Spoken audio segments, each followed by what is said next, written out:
గల్ఫ్లో ఏదైనా గొడవ అనగానే మనందరి దృష్టి వెంటనే ఆయిల్ ట్యాంకర్ల మీద, షిప్పింగ్ రూట్ల మీద, పెరుగుతున్న ఇంధన ధరల మీద పడుతుంది. కరెక్టే కదా? కానీ తెర వెనుక చాలా పెద్ద ప్రమాదం, చాలా సున్నితమైన బలహీనత ఒకటి దాగి ఉంది. దాని గురించే ఈ విశ్లేషణ. సూటిగా చెప్పాలంటే గల్ఫ్లో రాబోయే యుద్ధం నూనె కోసం కాదు, నీళ్లకోసం. అవును, వినడానికి ఆశ్చర్యంగా ఉండొచ్చు, కాని దీని వెనక ఉన్న వాస్తవాలు చాలా స్పష్టంగా ఉన్నాయి. ఆ వాస్తవాలేంటో ఇప్పుడు చూద్దాం. అసలు దుబాయ్, దోహా లాంటి ఆధునిక నగరాలు ఈ ఎడారిలో ఎలా నిలదొక్కుంటున్నాయి? అంతా ఒక భారీ, కృత్రిమ మంచినీటి సరఫరాపై ఆధారపడి ఉంది. దీన్ని ఒక రకంగా ఆ ప్రాంతానికి జీవనాధారమైన కృత్రిమ నది అని కూడా అనొచ్చు. ఒక్కసారి ఈ బార్ చార్ చూడండి. ఐక్యరాజ్యసమితి ప్రకారం ఒక మనిషికి ఏడాదికి 500 క్యూబిక్ మీటర్ల కన్నా తక్కువ నీళ్లు దొరికితే అది సంపూర్ణ కొరత కిందకొస్తుంది. కాని గల్ఫ్ దేశాల సగటు ఎంతో తెలుసా? కేవలం 120 క్యూబిక్ మీటర్లు. అంటే పరిస్థితి ఎంత తీవ్రంగా ఉందో మనకిక్కడే అర్థమవుతోంది. సరే, మరి ఈ నీళ్లన్నీ ఎక్కడ్నుంచి వస్తున్నాయి? ఈ డోనట్ చార్ట్ చూస్తే అసలు కథ తెలుస్తుంది. గల్ఫ్ దేశాల్లో ప్రజలు తాగే నీటిలో ఏకంగా 80% డీశాలినేషన్ నుంచే వస్తోంది. అంటే సముద్రపు ఉప్పునీటిని మంచినీటిగా మార్చడం ద్వారానే. కేవలం 20% మాత్రమే భూగర్భ జలాలు లాంటి ఇతర వనరుల నుంచి వస్తోందన్నమాట. ఇంతకీ ఈ డీసాలినేషన్ అంటే ఏంటి? చాలా సింపుల్. సముద్రపు నీటిలోంచి ఉప్పును, ఇతర మలినాలను తీసేసి దాన్ని స్వచ్ఛమైన, తాగేందుకు వీలైన నీటిగా మార్చే టెక్నాలజీ ఇది. ఈ టెక్నాలజీయే ఆ ప్రాంతంలో ఆధునిక జీవనానికి ఆధారం.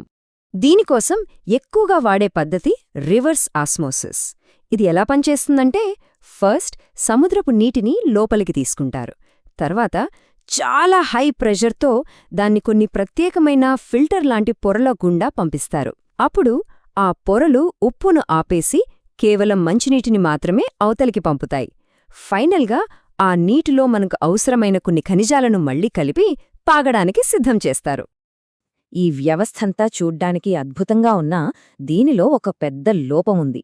ఒక రకంగా చెప్పాలంటే ఇది ఇసుక మీద కట్టిన కోటలాంటిది. ఆ బలహీనతలేంటో ఇప్పుడు చూద్దాం.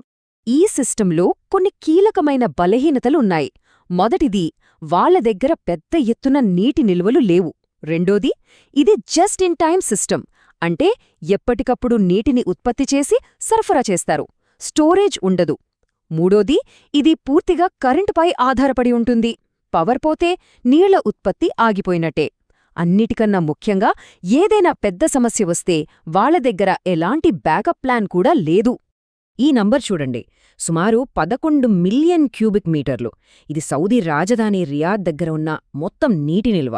వినడానికి చాలా పెద్దగా అనిపించొచ్చు, కాని ఈ నీరు ఆ మహానగరానికి కేవలం కొన్ని రోజులు మాత్రమే సరిపోతుంది. అంటే సేఫ్టీ మార్జిన్ దాదాపు లేనట్టే. ఈ ప్రమాదాన్ని ఎప్పుడో గుర్తించారు. ఇది 2009 నాటి ఒక అమెరికా దౌత్యపరమైన కేబుల్లోని మాటలు. ఒకవేళ ఈ ప్లాంట్ను ధ్వంసం చేస్తే సౌదీ ప్రభుత్వం తమ రాజధాని జనాభాను ఖాళీ చేయడానికి కేవలం కొన్ని రోజులు మాత్రమే సమయముంటుంది. ఇది చెప్పి చాలా సంవత్సరాలయ్యింది. అప్పట్నుంచి ఈ ప్లాంట్ల మీద ఆధారపడటం ఇంకా పెరిగింది తప్ప తగ్గలేదు. ఇప్పటిదాకా ఇదన్నంతా ఒకవేళ దాడి జరిగితే ఏమవుతుంది అన్న థియరీ మాత్రమే. ఎందుకంటే అలాంటి ప్లాంట్లను ఎవ్వరూ టార్గెట్ చేయలేదు. కాని ఇప్పుడు పరిస్థితి మారింది. ఆ హద్దును దాటేశారు. ఇప్పుడిది థియరీ కాదు, వాస్తవంగా మారబోతున్న ప్రమాదం. ఒకప్పుడు ఈ ప్లాంట్లు సురక్షితం, వాటి జోలికి ఎవరూ రారు అనే ఒక అలిఖిత నియమం ఉండేది. కాని ఇటీవలే ఇరాన్లోని ఒక డీశాలినేషన్ ప్లాంట్పై, ఆ తరువాత కొద్ది కాలానికే బహ్రెయిన్లోని ఒక ప్లాంట్పై డ్రోన్ దాడి జరిగింది. ఈ దాడులతో ఒక ప్రమాదకరమైన కొత్త అధ్యాయం మొదలైంది.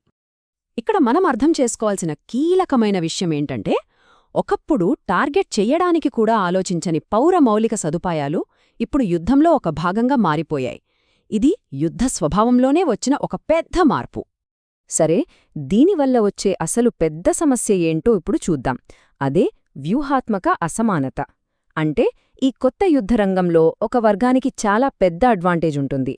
ఒకవేళ పూర్తిస్థాయిలో నీటి యుద్ధం వస్తే పరిణామాలు ఎంత భయంకరంగా ఉంటాయో చూద్దాం. ఈ స్లైడ్ చూస్తే మనకు ఆ తేడా స్పష్టంగా అర్థమవుతుంది.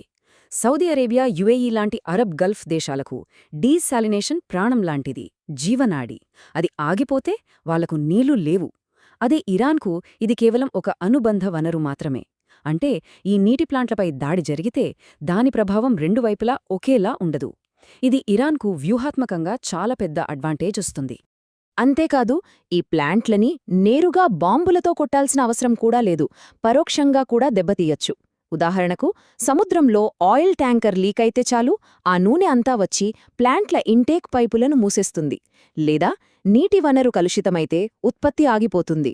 ఇది ఏదో ఊహ కాదు, 1991 గల్ఫ్ యుద్ధంలో ఇలాగే జరిగింది. ఈ ఒక్క వాక్యం పరిస్థితి ఎంత తీవ్రంగా ఉందో చెప్తుంది. చమురు సరఫరా ఆగితే ఆర్థిక వ్యవస్థలు దెబ్బతింటాయి, అంతే. కాని మంచినీటి సరఫరా ఆగిపోతే సమాజాలే కుప్పకూలిపోతాయి.